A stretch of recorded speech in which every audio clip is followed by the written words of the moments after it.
wa káàkiri àgbáláyé Owutu FM náà ni bẹ́ẹ̀ tí mo wí pé a kú ọdún Merry Christmas and Happy New Year in advance bẹ́ẹ̀ ni ṣe jẹ́ ọjọ́ ìbí Jésù Kristi olùgbàlà ọmọ aráyé bẹ́ẹ̀ náà ni àwa iléeṣẹ́ Owutu FM ní ká jáde káwo bí ọdún ṣe ń lọ pàápàá báyé ṣe ń pariwo pé nǹkan wọ́n á ní ká jáde kẹ́wo Owúlélẹ̀ Igbólómù junction ni wọ́n ń pe bíbà ibi tó jẹ́ center fún Igbó Olómù ibi táwọn yìí ni ọ̀nà Igbó Olómù tó wà dáadáa sí Ìta Olúwo lọ sí Ògùn state àti káàkiri ibi tẹ́ ń lọ ibi tẹ́ ń wọ ìrìnàjò padà sí àgíríkì ibi tẹ́ ní kálukú máa mọ́tò ibi tí ó bá ń lọ ṣé rí ọ̀kadà rẹ̀ rí tó ń gbé àwọn èèyàn yìí márúwá lélẹ̀ mọ́tò lélẹ̀ gbogbo àwọn kálukú ló ń lọ ló ń bọ̀ là ń wò bí ọdún ṣe rí aná máa mú wá fún yín níbi tẹ́ ti máa rí àwọn ènìyàn wọ́n máa sọ bí ọdún ṣe rí orúkọ tèmi ni ẹ̀ tó yí padà o Adéjọkẹ́ ọmọ Balógun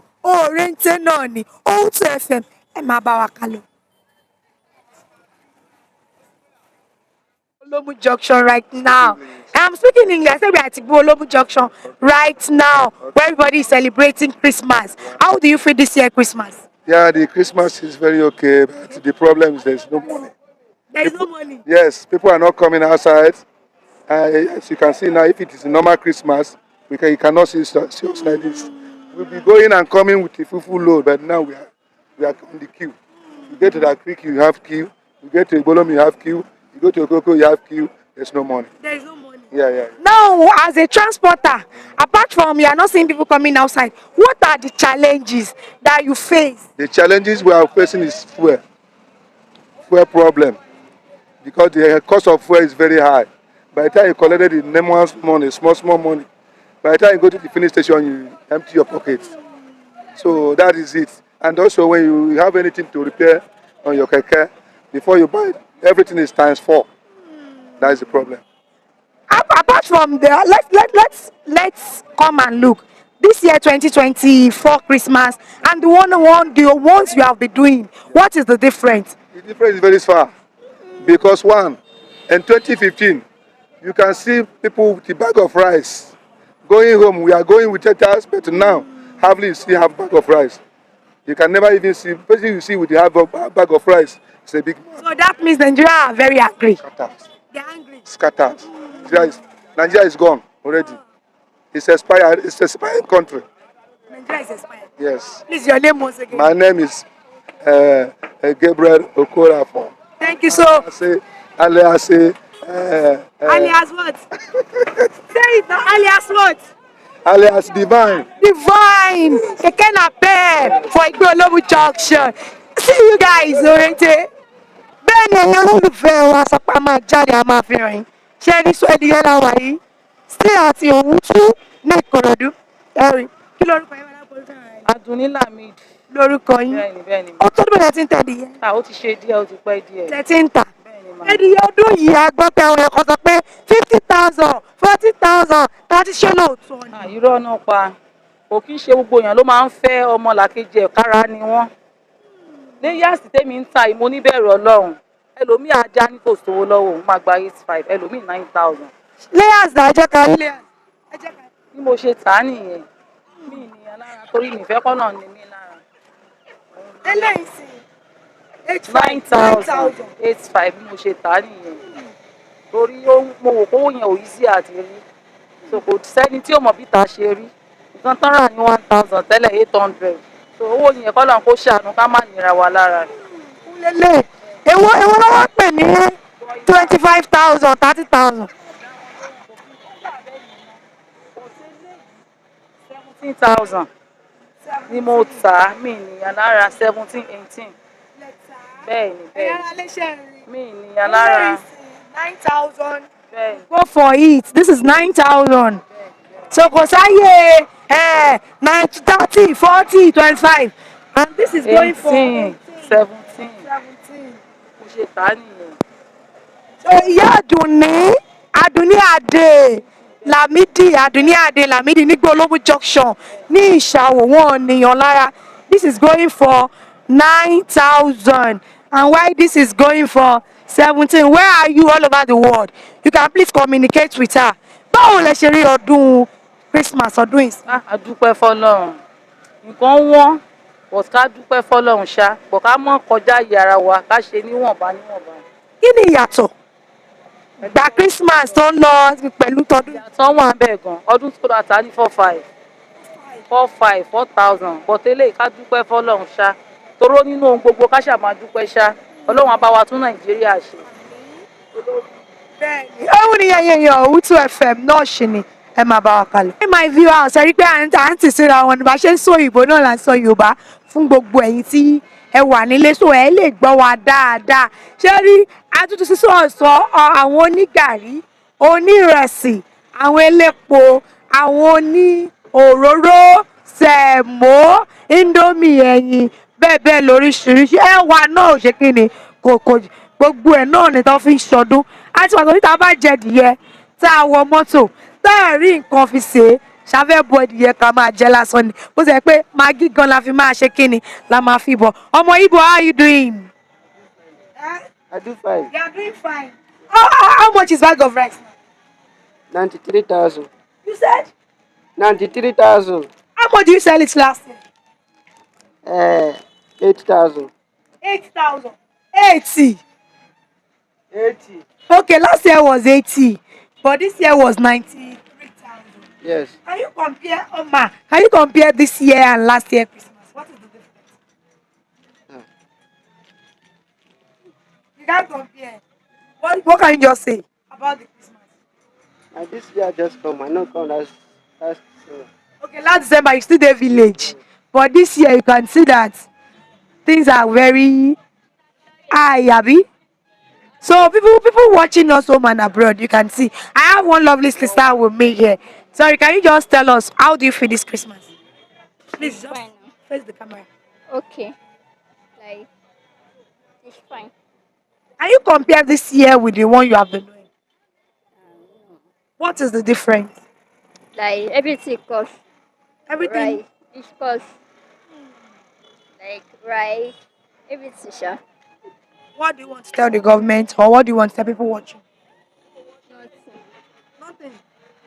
You are okay with what things are going on? No. Yeah, what do you now want to say? Like, nothing, sure. You are not okay and you are saying nothing.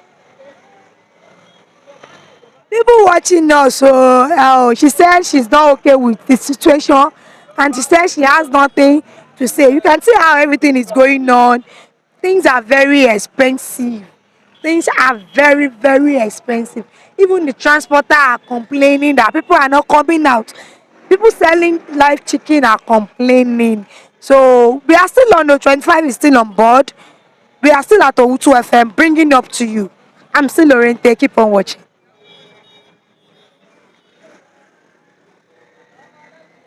Ẹ̀yin náà ni ẹ̀yin ará ilé aṣùwà ń bẹ àmúwá fún yín sológun fèlàwà yìí gẹ́gẹ́ bí ẹ ti rí òun ni wọ́n ní oríṣiríṣi nǹkan lèèyàn bó o pẹ́ di yẹ wàá pọ̀ ògúnfe wàá pa á mọ́ra wọn ìsológunfe òun ni àwà yìí ẹ bá kí àwọn ará báwo ni ọjà ní ṣe rí pàápàá ní Christmas ọdún yìí báwo lẹ rí. adúpẹ́ fọlọ́run kò kọjá àfaradà. Báwo ni ẹran ṣe rí ṣó rọjú ṣó chéra àwọn èèyàn ní gbogbo nǹkan lé ṣé lóòótọ́ ni.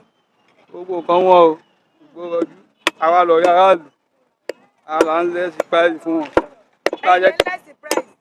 àwa là yẹ kí àwọn èèyàn mọ̀ pé nǹkan le too much because ọjà tiwa ó wà. ó wà affordable. bẹ́ẹ̀ ni ṣá.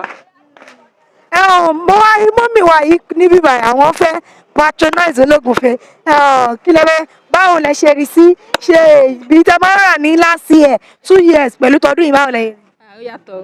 Kí ni yàtọ̀ ẹ̀? Price yẹn lọ fà. Ó lọ fà. Àwọn ìmájì pé tẹ́lẹ̀tẹ́lẹ̀ bí eléèlò lẹ máa rà tó dẹ̀ máa pọ̀ tẹ́lẹ̀. Mo lè lóyún 3,000 tẹ́lẹ̀ ó dẹ̀ máa pọ̀ bọ́ nísìn a sì ń ná lọ́wọ́. Ẹ ṣì ń ná sẹ́lò. Sí 5,000. Wọn ò dẹ̀ tí gbà. Kí ni nǹkan tó wá fẹ́ sọ? Àwo tọ́lọ́run ṣáà máa pèsè fún wa àbí. Ẹ̀yin ará ilé wọn ní kọ́lọ́run ṣáà máa pèsè. We are still there, Owutu FM. Keep on watching. À ń jẹ́ kó yé yín bó ṣe ń lọ. Ayára lé gbogbo ẹ̀ la mú wá fún yìí ìsọ alátala tún wà báyìí ò níbi tó ti ń tata torí kò sí bẹ́ẹ̀ yẹn máa ṣẹlẹ̀ sí ẹ máa pẹ́ ìdíyẹ pẹ́ ògúnfe bẹ́ẹ̀ ni fi ata jẹ́ so ìsọ aláta ẹ bá dára kan ilé kùnrin fáwọn ará lé. Ẹ káàsán gbogbo ẹ̀yin ará lé, orúkọ mi ni Abọ́sẹ̀dé Kọ́láwọlé. À ń sọ̀rọ̀ àwọn èèyàn pípa àtàwọn ṣé lóòótọ́ ni. Ata máa wọ̀n kọ́lọ́ máa jọ kó máa ṣàánú wa lórí Nàìjíríà mà ní kó bá wa dá sí i. Kí ni ìyàtọ̀ àwọn kérésìmesì tá a ti ń ṣe táwọn èèyàn ń kún sílé kún síta sí ti eléyìí tá à ń jẹ lọ́wọ́ ẹ̀? Kérésìmesì tọdún ìtọ́ adúpẹ́ mi lọ́wọ́ Ọlọ́run ni o, ọba tó dá gbogbo wa sí ni o, adúpẹ́ mi ni o, eléyìí lágbára kọ́lọ́ ń ṣàánú wa. Kí ni pàtó ìyàtọ̀ tó wà láàrin ẹ̀ gẹ́gẹ́ bí ọlọ́jà pàápàá láìsí èlò yìí àwọn èèyàn ò lè jẹ nǹkan kan. Ìyàtọ̀ tèmi láàrin Kérésìmesì tọdún yìí ni pé ata èlò wọ́n ìṣẹ́kọ́lẹ̀ dẹ̀ ní gbogbo bá ṣe ń tajà tẹ́lẹ̀ àtọ́dún yìí mẹ́ẹ̀ẹ́ díẹ̀ àtà dáadáa bíi ti tẹ́lẹ̀ so kí Ọlọ́run jọ kó ṣàánú wa ni kò jẹ́ kí ọjà yẹn tiẹ̀ ṣe kí agbára káká wọn kàkó ẹ̀ fi ṣe nǹkan tá à ń ṣe àwọn ọ̀bọ̀n tó bá wà rà gan dúpẹ́ lọ́wọ́ wọn ni tó yà tá à ń ṣe bàtà gan jẹ́ ńlé gan amọ̀pọ̀ ga ni wọ́n. Kí ni a fẹ́ sọ fún ìjọba lórí nǹkan tó ń lọ? Ara owó bẹ̀ síjọba o ọjọ́ kọ́fẹ́ àánú gbà wá mo gbàgbọ́ pé Nàìjíríà máa gbọ́ látọwọ́ wọn lórúkọ Jésù. Òun náà ni ẹ̀yà ilé ẹ̀ máa bá wa kalọ̀ Wutu FM oríntì náà ni ẹ̀ máa bá wa kalọ̀. Òun náà ni ẹ̀yin ara lè ṣe pé gbogbo ẹ̀ náà là ń tọ̀ kiri láti jẹ́ kẹ́ mọ bí ọdún ṣe ń lọ. Ó dàbí pé àwọn dà pé ẹ̀yin ṣọdún gidigidi ni. À ń ṣọdún pẹ̀lú àwọn ẹsẹ̀ màdáàmù àtòrí adìyẹ yìí náà ká ṣáà máa dúpẹ́ lọ́wọ́ Ọlọ́run pàtí ẹ̀rí jẹ́ ọ̀pọ̀ ni òrẹ́sẹ̀ màdáàmù jẹ́ ní òsírí orí adìyẹ jẹ́ ó jẹ́ pa lọ kó ní frozen food náà ni pé káwọn ọmọ ṣàtìrí nǹkan fi gbé ráìsì sọ́hùn kọ́lọ́run ọba kó ṣàánú wa náà ni àtàwọn tó rí jẹ àtàwọn tó rí jẹ kọ́lọ́run ọba kó jẹ́ ká ṣọdún ayọ̀ o gbogbo ẹ̀ náà àwọn ọmọ bíbí ìṣeré náà ṣùgbọ́n a sì ń dúpẹ́ náà pàtì wà láyé a wà láàyè ọ̀pọ̀ ẹni fọlọ́run. Kí wá ní ìyàtọ̀ àwọn ọdún bíi kérésì tá a ti ń ṣe sí eléyìí kí ni ìyàtọ̀ kí lè lè sọ pé yàtọ̀? Ẹ̀rọ orí adìyẹ àti màdámù ẹni kò yàtọ̀ ìyàtọ̀ wà o ìlú yóò kan kò ní kan mọ́ wa a kàn ń manage náà pé Nàìjíríà arọ́gẹ̀dì gan no situation tí a kì í try láti adapt that is we from onset but kọ́nà kó ràn án lọ́wọ́ ìjọba eléyìí kọ́nà ọba ọlọ́jọ́ òní kó bá wọn gbà á ṣe ni o ara ń kan ìlú yìí o gbogbo ẹ̀ ló já páro àwọn ọlọ́jà kan kò sí kankan even kan kó gbówó lé òun ẹni rà á so everybody just manage aṣáàkó nǹkan tá à ń ṣe nínú ọdún yìí ojú pé àwa láyé ogun òjà wá nílùú yìí ogun abẹ́lé òjà ogun ta òjà wá adẹ̀rẹ́ mi ṣe nǹkan tá à ń dúpẹ́ fún nìyẹn àti ìbí Kristi àwa láyé àwọn ọmọ wa wà láàyè àwa lájíǹde ara omi òtó ẹ̀jẹ̀ òtó kò jẹ́ ó ṣẹlẹ̀ sí wa pẹ̀lú wà lọ́sítù báyìí nǹkan tá à ń dúpẹ́ nìyẹn fún lónìí o tá a dẹ̀ rántí ọjọ́ ìbí Ọlọ́run nínú ayé wa lẹ́yìn eléyìí pé ìlú yìí kò rọgbọ o ẹ̀yin ìjọba wa ẹ ṣàánú wa o ẹ bá wa dẹ́ o lórí epo lórí oúnjẹ lórí àwọn nǹkan lóríṣiríṣi àmúlùdùn NEPA gbogbo ẹ̀ náà kódà wọ́n á dẹ̀ tún mówó wá fún wa pé ká máa sanwó tó dáa lórí nǹkan tá a lò Ọlọ́run ọba kó ṣàánú wa ni o Ọlọ́run kó bá wa tún ilẹ̀ yìí ṣe o àmín. Àmín ẹ bá dárúkọ yín lẹ́kọ̀ọ́. Orúkọ èmi ni ìyáàfin Adésídà Olúwafúnmiṣọ́. Ṣé ẹ̀yin náà ìlànà ilé ẹ̀ máa bá wa kalọ̀. Thanks for watching. Kindly subscribe to our YouTube channel, Owutu FM Lagos. Bye.